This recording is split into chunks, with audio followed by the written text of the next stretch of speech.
इसको समझने के लिए सबसे पहले आप लोगों को समझना होगा स्ट्रक्चर ऑफ एटम, परमाणु की संरचना। ध्यान दीजिए इसको। सबसे पहले इसके परमाणु के विषय में रदरफोर्ड ने 1906 ईस्वी में बताया था। एक थोड़ा सा कहानी समझिएगा कि होता क्या है। 1906 ईस्वी में रदरफोर्ड ने जो है अपने लेबोरेटरी में एक एक्सपेरिमेंट कर रहे थे तो उसमें अल्फा पार्टिकल निकल रहे थे। ऐसे कुछ रेडियो सक्रिय कंपाउंड लिए थे और उससे अल्फा पार्टिकल का सोने के पतले पत्थर पे जो है स्कैटरिंग करा करके और बहुत सारे देख रहे थे कि जो अल्फा पार्टिकल है जा कहाँ है। तो इसको इस एक्सपेरिमेंट को समझने के लिए सबसे पहले हम लोग को समझना होगा अल्फा पार्टिकल है क्या। ठीक है, तो पहले इस चीज को समझेंगे कि अल्फा पार्टिकल क्या है। चलिए ध्यान दीजिए। तो अल्फा पार्टिकल कहते हैं जैसे कि हीलियम एक एटम है। सपोज है हीलियम का आप लोग जानते हो जो परमाणु संख्या होता है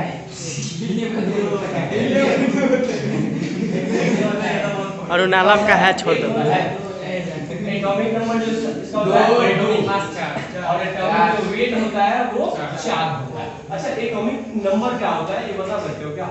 एटॉमिक नंबर परमाणु संख्या। परमाणु उपस्थिति इलेक्ट्रॉन की संख्या, प्रोटॉन की संख्या को परमाणु संख्या कहते हैं। प्रोटॉनों की संख्या को परमाणु संख्या के अंदर कहा जाता है। तो चलिए इस पे ध्यान दीजिएगा। ये जो हीलियम है इसमें 2 प्रोटॉन होगा तभी ना कह सकते हैं कि एटॉमिक नंबर 2 है। यानी एटॉमिक नंबर जो होता है प्रोटॉनों की संख्या। तो देखिए इस हीलियम के पास में 2 प्रोटॉन है। ठीक है, इसके पास में जो है 2 इलेक्ट्रॉन भी है। इसके पास में 2 जो है न्यूट्रॉन है। ये जो प्रोटॉन है इसका आवेश जो है धनावेशित यानी प्लस है, प्लस चार्ज है, माइनस चार्ज इलेक्ट्रॉन में होता है और जो ये होता है ये न्यूट्रॉन होता है। यानी कि अच्छा एक और चीज होता है इसका जो नाभिक, न्यूट्रॉन जो होता है न्यूट्रॉन होता है। देखिए नाभिक में जो होता है प्रोटॉन प्लस न्यूट्रॉन होता है और जो नाभिक के बाहर चक्कर लगाते हैं वो इलेक्ट्रॉन है। तो इन प्रोटॉनों की संख्या को भी परमाणु संख्या कहा जाता है। तो यहाँ पे एक चीज हमको समझाना है, अल्फा पार्टिकल क्या होता है, अल्फा कण होता क्या है, तो उसको समझेंगे पहले। तो चूंकि प्रोटॉन की संख्या इसमें 2 है, हीलियम में है ना, न्यूट्रॉन की संख्या भी देखिए इसमें 2 है और इलेक्ट्रॉन भी 2 है ना। तो कहते हैं कि यदि हीलियम जो है 2 इलेक्ट्रॉन किसी दूसरे को दे देगा तो वो जो रेशियो बचेगा, जैसे एक हीलियम है ना, ये क्या किया इसमें से अपना 2 इलेक्ट्रॉन किसी को दे दिया तो इसके पास बचा क्या भाई, बोले He++ बचेगा। बस इसी He++ को जो है अल्फा पार्टिकल, अल्फा कण कहा जाता है। तो अल्फा कण क्या होगा, हीलियम अगर 2 इलेक्ट्रॉन डोनेट कर देता है तो बाकी जो रेशियो बचेगा He++ यही इसी को जो है अल्फा कण या अल्फा पार्टिकल, इसको ऐसे भी डिनोट किया जाता है अल्फा++ कहीं लिखता है किसी बुक में अल्फा+2 लिख देता है, चाहे इधर ऐसे लिख देगा He+2 लिख देगा, सारे के सारे अल्फा पार्टिकल। तो अल्फा पार्टिकल में जनरली आप बताइए तो अल्फा पार्टिकल का जो एटॉमिक नंबर होगा वो कितना होगा, 2। क्योंकि ये तो सिर्फ और सिर्फ इसको दिया ना, ये इस इलेक्ट्रॉन का डोनेट कर दिया, इसको हटा दिया, फिर भी इसके पास 2 प्रोटॉन बचा, 2 न्यूट्रॉन बचा। आप लोग जानते हो जो एटॉमिक वेट होता है, परमाणु भार होता है, वो प्रोटॉनों की संख्या और न्यूट्रॉनों की संख्या को मिला करके परमाणु भार बनता है। जानते हो ना, proton plus neutron is equal to nucleon, है ना, और न्यूक्लियॉन को हम लोग एटॉमिक वेट कहते हैं। और एटॉमिक वेट कहां होता है, उसके नाभिक में, प्रोटॉन प्लस न्यूट्रॉन। तो देखिए तो प्रोटॉन और न्यूट्रॉन मिलकर के इसका नाभिक तो है ही, यानी इसका वेट जो है कितना है भाई, एटॉमिक वेट 4 है और इसका एटॉमिक नंबर बता दीजिए, एटॉमिक नंबर 2 है।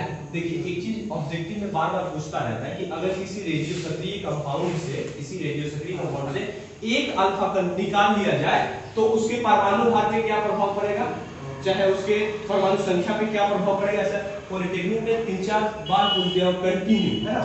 जैसे मान के चलिए रेडियम है, तो रेडियम का जो परमाणु भार है वो तो 88 है और इसका जो परमाणु संख्या 88 है और परमाणु भार जो है 226 है। ठीक है, अब क्या रहा है कि अगर रेडियम से एक अल्फा पार्टिकल निकल रहा है तो ये बताइए एक अल्फा पार्टिकल अगर निकल जा रहा है तो रेडियम के एटॉमिक वेट और नंबर में क्या प्रभाव पड़ेगा। ऐसे आप जानते हो क्योंकि अल्फा पार्टिकल कहने का मतलब उसका एटॉमिक वेट 4 है और एटॉमिक नंबर 2 है। खुद सोचिए इसमें से एटॉमिक वेट में से 4 वो खत्म हो जाएगा और ये जो एटॉमिक नंबर है इसमें से 2 होगा। यानी कि रेडियम बोले बता दीजिए तो 86, यानी इसका जो एटॉमिक नंबर आ जाएगा इधर भी लिख सकते हैं। अगर एक अल्फा पार्टिकल निकलते हैं तो एटॉमिक संख्या में 2 की कमी होती है और एटॉमिक वेट जो भार होता है उसमें 4 की कमी होती है। इसमें कितना क्या 226 जो है ना एटॉमिक वेट है, माने प्रोटॉन प्लस न्यूट्रॉन की संख्या है और इसी परसेंट प्रोटॉन की संख्या है ना। तो देखिए तो यहाँ पे अल्फा कण है, इसका एटॉमिक वेट तो 4 है, एटॉमिक नंबर 2 है, एक निकल रहा है तो 4 का कमी होगा ना एटॉमिक वेट से, बस वही ठीक है। तो ऐसे सवाल पूछेगा कि दो अल्फा पार्टिकल निकल रहे हैं तो कितना होगा, जिस तरह से आपने कैलकुलेट कर लेना। तो अल्फा पार्टिकल समझ में आ गया, अरे अल्फा पार्टिकल समझ में आया, ये चाहिए प्लस प्लस को अल्फा पार्टिकल कहा जाता है, ठीक है ना। इसको मिटा दे कि लिखेगा ऐसे, अच्छा 2 को निकलेगा तो अल्फा बोलिए तो 2 को निकलेगा तो खुद कैलकुलेट करो ना, एटॉमिक वेट कितना कम हो जाएगा, 8 कम हो जाएगा। एटॉमिक नंबर दीजिए तो सर